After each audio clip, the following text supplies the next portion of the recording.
Écoutez, je suis très heureuse d'être avec vous ce soir. Je suis impressionnée de toutes les belles et bonnes choses que l'on dit de moi. Je me suis sentie presque morte.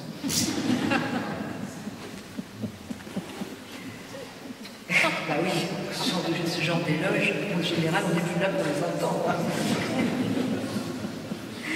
Bon. J'arrive ici ce soir alors que, je vais vous raconter un peu de ma vie, j'ai été invitée à prêcher la retraite des permanents de la JOC, de la JOC. Donc des jeunes en responsabilité dans les milieux populaires, les milieux ouvriers de 22 à 30 ans, ils étaient 19.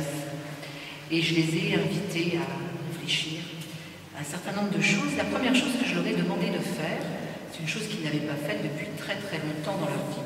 Je leur ai demandé d'apprendre par cœur, la première chose qu'ils ont faite dans la retraite, d'apprendre par cœur le prologue de Gaudium et Spes, la constitution pastorale, la dernière constitution pastorale du Concile de Vatican II. Je vais vous en donner la lecture. Les joies et les espoirs, les tristesses et les angoisses des hommes de ce temps, des pauvres surtout et de tous ceux qui souffrent, sont aussi les joies et les espoirs, les tristesses et les angoisses des disciples de Christ, et il n'y a rien de vraiment humain qui ne trouve écho dans leur cœur.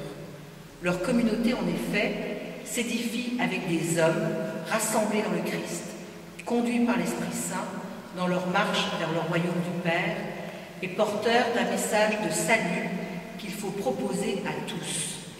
La communauté des chrétiens se reconnaît donc réellement et intimement solidaire du genre humain et de son histoire.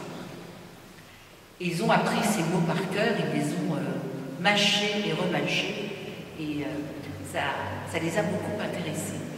Et puis du coup, moi qui ai lu ce texte de nombreuses fois, qui l'ai cité dans nombre de conférences, je me suis mise moi aussi à l'apprendre par cœur, parce que finalement, je l'avais toujours cité et jamais appris. Alors puisque je leur demandais de le faire, je l'ai fait moi aussi.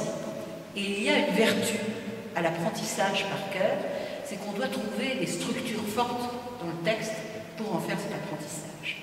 Et tout d'un coup, d'une façon évidente, je me suis rendu compte que le texte donnait une formidable définition de l'Église. Alors qu'ordinairement, quand je lis les textes, je lis surtout il n'y a rien de vraiment humain qui ne trouve d'écho dans leur cœur. C'est ça qui m'intéresse, ce partage que l'Église dit qu'elle a entre elle et l'humanité. Je me suis dit, l'Église, dans ce prologue, parle aussi d'elle, et elle dit qui elle est. Elle dit qui elle est, puisqu'elle dit leur communauté s'édifie avec des hommes, leur communauté, la communauté des chrétiens, elle s'édifie avec des hommes rassemblés dans le Christ, appelés, c'est l'Ecclésia, rassemblés, conduits par l'Esprit Saint, dans leur marche vers le royaume du Père, et porteurs d'un message de salut qu'il faut proposer à tous. Si on y regarde de près, évidemment, on voit bien la structure trinitaire, hein, rassemblés par le Christ, conduits par l'Esprit Saint, en marche vers le Père, et puis on voit aussi la mission de l'Église. Qu'est-ce que l'Église? Elle est porteuse d'un message de salut qu'il faut proposer à tous.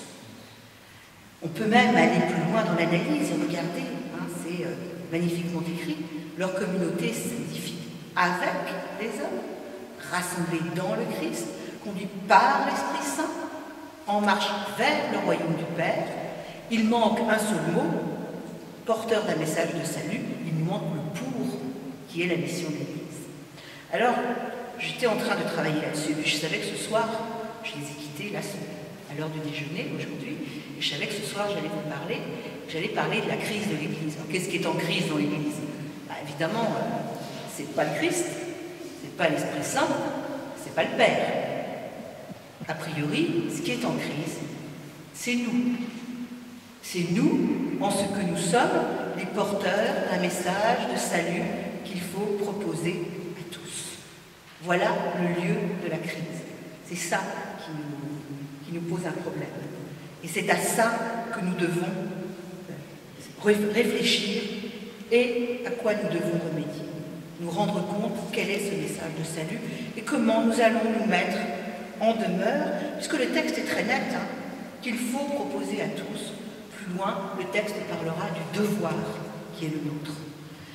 C'est intéressant parce que cette vision va nous éloigner de toutes ces ronchonneries que nous avons sur tout ce qui ne va pas, pour nous reprojeter vers ce qui est la mission de l'Église. Alors, pour autant, qu'est-ce qui est en crise? Il faut quand même en dire quelque chose. On peut faire une lecture de la crise qui est une lecture comptable, en première instance. Hein. On n'a plus de prêtres, plus de chrétiens, il n'y a plus de demande de sacrement, on s'abaisse terriblement, on n'a même plus d'argent. Moi qui suis éditrice, je peux vous dire qu'on n'a plus de lecteurs. C'est la triste réalité. Des chiffres pour identifier cette crise comptable. 70% des lecteurs de la presse catholique ont plus de 70 ans. 80% des contributeurs du denier du culte. 80% des ressources, des contributions, pas des contributeurs, des contributions du denier du culte sont le fait de personnes ayant de plus de 80 ans. C'est mnémotechnique. Hein. 70% pour 70 ans, 80 pour 80 ans. Enfin bon, voilà. Donc ça, c'est l'état des chiffres. Il est terrible. Dans le petit livre dans lequel faut-il faire Vatican II, je parle aussi d'une crise de confiance. C'est une chose terrible, cette crise de conscience, parce que moi qui ai fait de l'histoire, et l'histoire des mentalités religieuses, avec Jean Delumeau précisément, je peux dire que le clergé que nous avons, les hommes d'église que nous avons, n'ont jamais dans l'histoire été aussi honorables et aussi dignes que ceux que nous avons aujourd'hui. Donc ça n'est pas une question sur la qualité des hommes, c'est bien une question sur la façon dont l'institution fonctionne. Je suis obligée d'en dire un mot quand même, parce que pourquoi est-ce que nos contemporains, vous peut-être, faisons si peu confiance au système institutionnel? Parce que nous le soupçonnons d'avoir d'autres visées que d'être le porteur du message de salut qu'il faut proposer à tous. Et peut-être que nous le soupçonnons à juste titre de ne pas faire cela, mais d'être attaché à d'autres choses. Le Concile de Vatican II, à travers parmi les plus éminents de ses membres, faisait la promotion d'une Église servante et pauvre. Est-ce que nous sommes devant une Église servante et pauvre? C'est, à mon avis, une vraie question sur ce service de l'Église. Est-ce que cette Église partage les joies et les espoirs? Est-ce qu'elle partage les angoisses et les tristesses des hommes de ce temps? C'est peut-être là que la confiance devrait se situer, et c'est peut-être ça que nous ne vivons pas, et puis que le système institutionnel ne met pas en lumière. Nos contemporains, nous voyons, hélas, une Église que nous percevons, une Église dans sa forme institutionnelle, dans sa forme de parole magistérielle, une Église sachante, surplombante, autoritaire, souvent condamnante. Et pourtant, le texte que je viens de vous lire dit « Rien de ce qui est humain il n'est rien de ce qui est humain qui ne trouve écho dans leur cœur. » Et c'est ça le lieu de la confiance qui doit se nouer. Donc là, il y a un problème de confiance. Je ne vais pas m'étendre largement sur cette question. Je suis obligée de dire ici, puis si je ne le disais pas, vous diriez, ben, c'est pas la peine qu'elle vienne, c'est pas ça. Le système institutionnel, il est masculin, célibataire, hiérarchique, quasiment monarchique. Voilà, il est comme ça. Et le monde dans lequel on vit, il est plus divers, il est fait des hommes et des femmes, il est dans des processus de débat, il est dans des processus démocratiques. Et donc, en fait, ce lien qu'il doit y avoir entre la réalité du monde et la capacité de lui annoncer quelque chose, il est aussi appuyé sur le fait qu'il y ait quelque chose de ressemblant entre l'institution qui annonce et le monde auquel il est annoncé. Ça ne veut pas dire que je promeus la démocratie parce que ce serait le meilleur système au monde. C'est le système qui est à l'œuvre aujourd'hui. Il doit y avoir des processus démocratiques, des processus divers, des processus de parité. Je n'hésite pas à le dire. dans le système pour que cette confiance, pour que la confiance soit effective. Je ne vais pas plus loin parce que je veux avoir beaucoup de temps pour dire la suite qui viendra sur les défis. Je dois dire cependant quelque chose à propos de la crédibilité du message que nous portons. Il y a des choses sur lesquelles nous ne sommes pas crus. Je veux dire, nous ne sommes pas crus.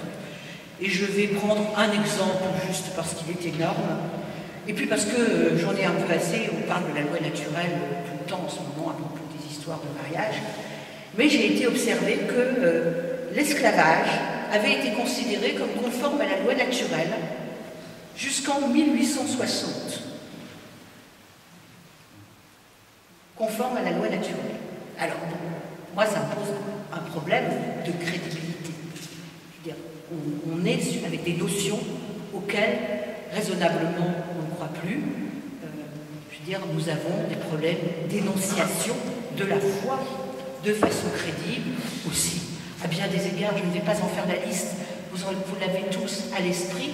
D'abord parce que j'ose, en regardant cette assemblée, dire que vous avez pour le moins des enfants, et pour beaucoup sans doute des petits-enfants, et que pour l'essentiel, ils ne comprennent pas grand-chose à ce que dit l'Église. Ils ne comprennent pas grand-chose et ils ont bien du mal à y croire. Mon neveu bien-aimé, Pierre-Jean, quand il avait 6 ans, alors que nous étions en Bretagne, en train de pêcher des crevettes, me dit « Alors, selon toi, je me méfiais déjà, Dieu a créé le monde ?» Ben, oui, on peut dire ça. Donc, donc, j'étais plus inquiète encore. Donc, il a créé les dinosaures. Ben, oui, on peut dire ça. Et alors, il les aimait pas, les dinosaures?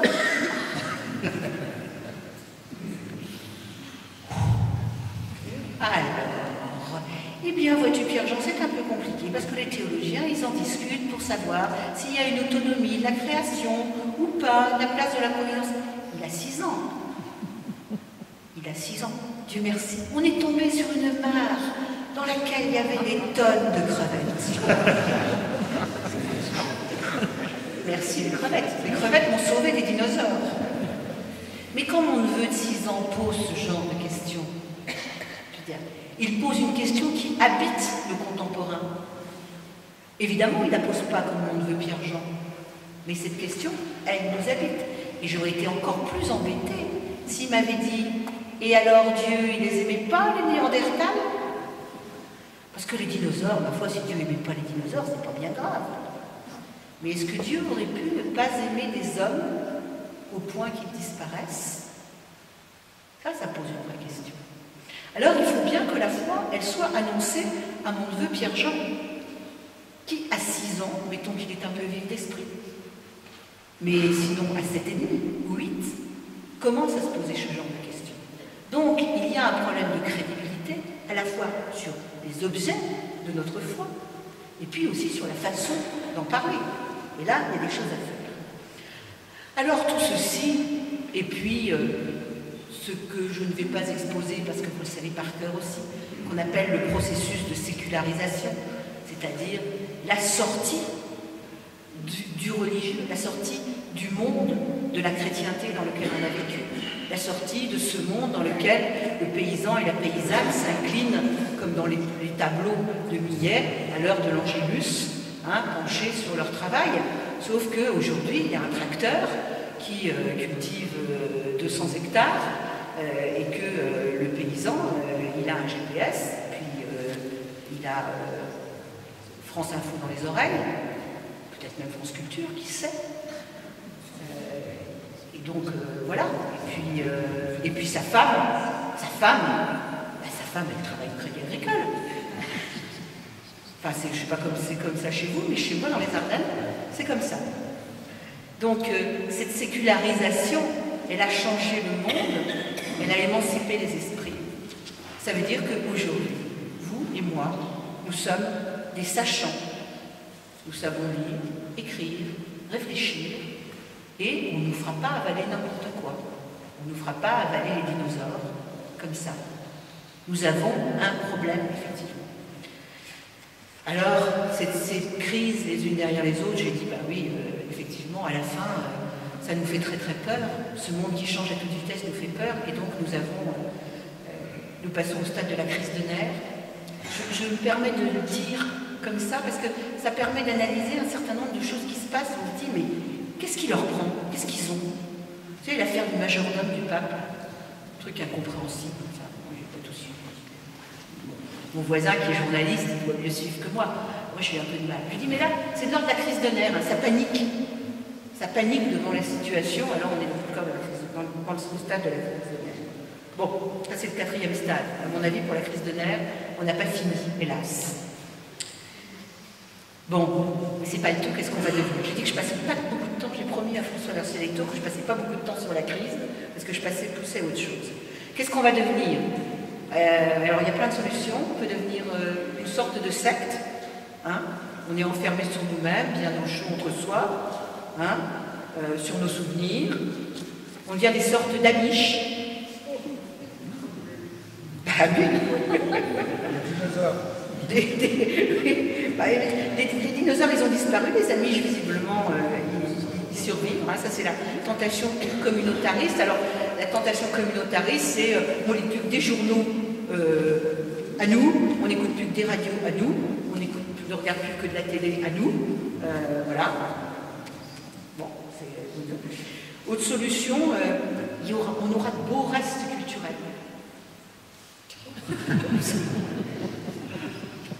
Et on écrira des modes d'emploi. Et puis, sinon, on aura des valeurs, des précieuses valeurs qui ont modelé notre société, qui l'ont fécondée, que la société a digéré, le partage, la redistribution, la solidarité, l'attention aux pauvres, aux faibles, aux malades, aux handicapés.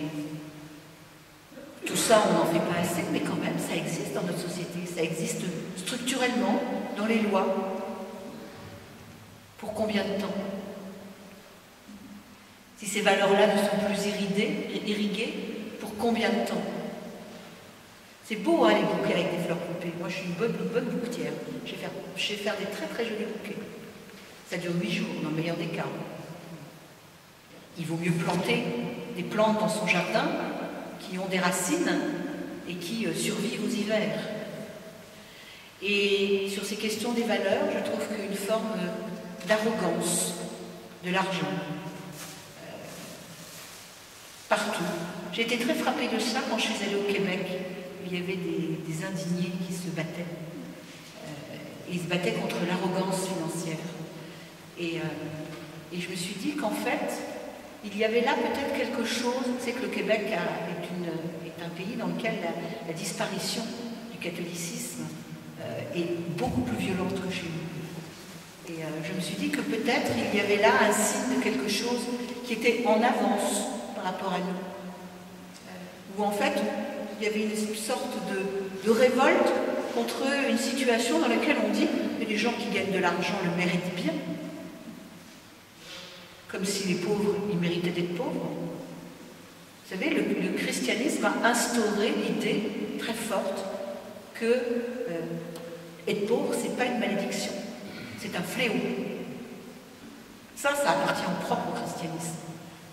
Et si nous perdons cette source profonde, ce fleuve profond du christianisme, c'est peut-être ça que nous perdons.